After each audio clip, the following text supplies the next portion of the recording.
falar sobre sexo já deixou de ser tabu na maioria das igrejas, depois que esse movimento de pastores que falam para casais, e aí a gente tem vídeos, a gente tem cursos, livros, todo tipo, enfim, tem um grande número de materiais falando para casais, falando sobre sexo e sexualidade nas igrejas. Quanto a isso, a gente precisa dizer que tem tido uma grande evolução e tem sido muito benéfico para os casais, para os indivíduos e para as famílias cristãs. Mas aqui no nosso vídeo, eu queria falar com vocês a respeito de disfunções sexuais. É algo que a gente ouve muito pouco. Inclusive, geralmente quando eu assisto esses vídeos e aconselhamentos, cursos, se fala muito sobre a vida sexual, sobre a importância da vida sexual no casamento, na relação a dois, mas às vezes até se fala assim, não, biblicamente a mulher não pode privar o marido, nem o marido privar a mulher, eles só podem deixar de ter relação sexual com consentimento, que o sexo faz toda a diferença na relação conjugal. E assim, tem se falado muito sobre isso, mas pouco se tem considerado esse assunto de disfunções sexuais. E eu acho que é muito importante que a gente possa falar sobre isso também no contexto do casamento, da relação a dois entre cristãos, porque muitas vezes o casal cristão está lá escutando e tem que ter, e tem que acontecer, e tem que dar certo, tem que ser muito bom ou não tão bom, mas tudo bem. E de repente dentro do casamento está acontecendo algum problema. E aí como é que eles ficam, né? Ficam confusos. Então esse vídeo ele tem pelo menos 3 objetivos. O primeiro é falar para você que está escutando, que talvez você tenha algum problema, né, na sua relação sexual com seu cônjuge e nunca ouviu falar, ou ouve pouco falar, pensava assim, gente, eu sou um ET, eu sou de outro mundo, o que está acontecendo comigo? Isso é coisa do diabo, já fez aí propósito, foi em tudo que é sessão de descarrego e não deu certo. Ou então você conhece alguém que está passando por isso e talvez a sua imagem sobre isso, está achando que a pessoa está com algum problema, que a pessoa está com alguma dificuldade em relação à orientação sexual ou qualquer outra coisa assim, né? E tem muita gente que trata com muito preconceito mesmo, né? E em terceiro lugar, falando para pastores e pessoas que trabalham com casais nas igrejas, é importante considerar que existe um número muito grande e crescente de pessoas que passam por disfunções sexuais e precisam de ajuda, precisam de encorajamento, precisam de compreensão, de acolhimento e precisam também ser direcionadas para o tratamento certo, porque existe tratamento, existe esperança para essas pessoas. Não basta só dizer, olha, faça sexo, porque Deus criou o sexo, não tem nada de errado com o sexo. Isso tá certo, tem que dizer isso mesmo, mas existe também outras coisas que a gente precisa observar. E às vezes na sua igreja tem famílias passando por dificuldades por causa dessas questões e você não sabe, e nem eles sabem o que está acontecendo. Já bota tudo na conta do diabo, ou pensam que o problema está com eles, que eles nasceram errado, que alguma coisa está errada, que o casamento não era vontade de Deus, e aí ó, o problema tá instaurado. Muito bem, gente, eu sou Ilana Nascimento, esse aqui é o Preta Protestante Fé, Amor e Vida, e depois da nossa vinheta eu vou voltar aqui e a gente vai falar sobre esse tema, tá bom? Aguardo você.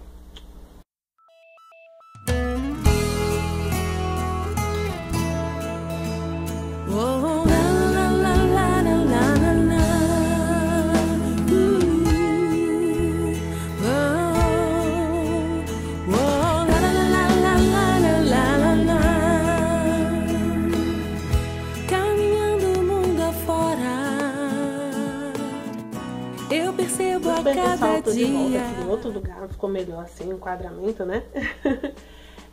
Eu quero falar com vocês sobre algumas das disfunções sexuais mais conhecidas. Eu fiz um apanhado aqui e vou colocar aqui na descrição alguns links para você procurar saber, para você pesquisar, para você conhecer. E aí, então vamos lá.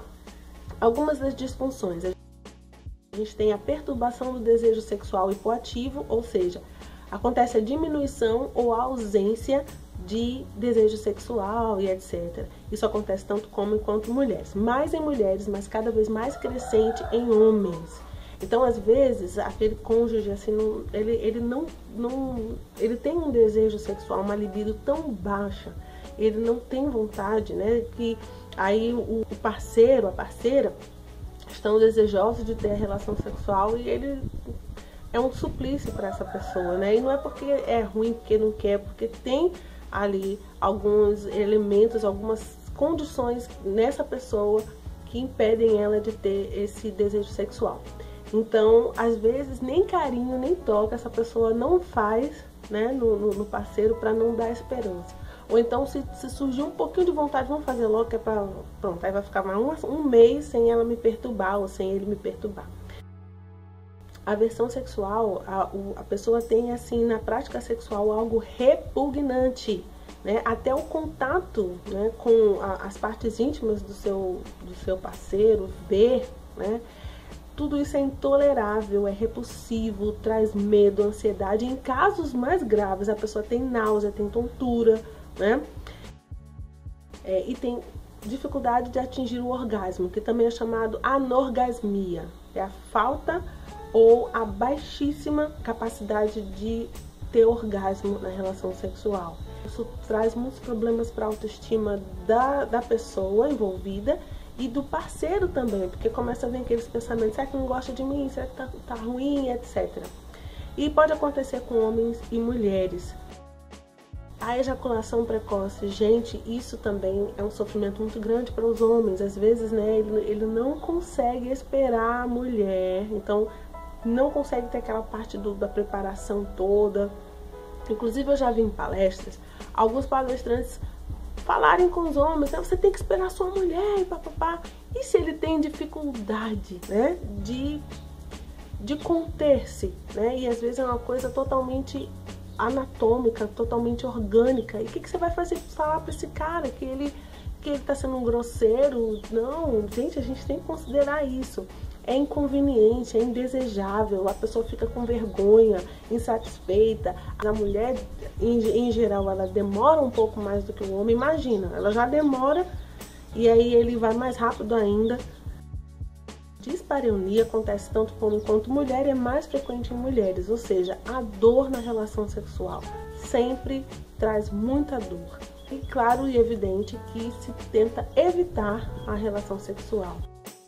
No caso do vaginismo, obviamente, é com as mulheres, não é exatamente a dor, mas no momento da relação sexual existe uma contração, ou seja, um fechamento involuntário. A pessoa não quer, mas involuntariamente a musculatura pélvica, a musculatura ali da região da vagina da mulher, ela contrai e fecha e não existe penetração, ela não permite que o parceiro faça a penetração. Entre outros também, outras disfunções como falta de excitação feminina, disfunção erétil, que, gente, são aproximadamente 150 milhões de casos no mundo de homens com disfunção erétil, ou seja, eles não têm ereção, que é mais raro, e quando tem é parcial, porque não conseguem manter a ereção. Aqui vocês estão vendo alguns dos mais conhecidos, das mais conhecidas disfunções sexuais. Então, daí você vê como não é tão simples assim, simplesmente dizer para o casal: vocês têm que fazer sexo. Imagina uma pessoa sofrendo com isso e não ter ideia do que está acontecendo com ela, orar, procurar pastor, e pastor mandar jejuar, mandar sei lá o que, ver se tem algum pecado. Gente, eu sei que não são todos os pastores que agem assim. Talvez alguns pastores nem saibam o que fazer, mas tem uma coisa que eu quero sugerir aos líderes, aos pastores, às pessoas que trabalham com casais. Falem para esse homem, essa mulher, esse casal que está passando por esses problemas, que nem tudo está perdido, né? Que a gente pode sim superar os problemas e que a medicina está aí para isso. As várias áreas do saber, né, estão aí para isso, são instrumentos de Deus para cuidar do ser humano. Eu fico imaginando alguns anos atrás, quando não se tinha esse conhecimento, quanta ignorância não aconteceu, né? Quantas mulheres foram sei lá, abandonadas, quantos homens foram questionados na sua virilidade, quantos casamentos talvez foram desfeitos ou ficaram sendo empurrados com a barriga porque simplesmente se pensava que, sei lá, essa pessoa está com má vontade, ela não gosta de mim, está me traindo, não. Hoje, graças a Deus, com o advento do conhecimento científico, muitas coisas podem ser olhadas, né, e tratadas. Que coisa boa! Tudo isso é a mão de Deus.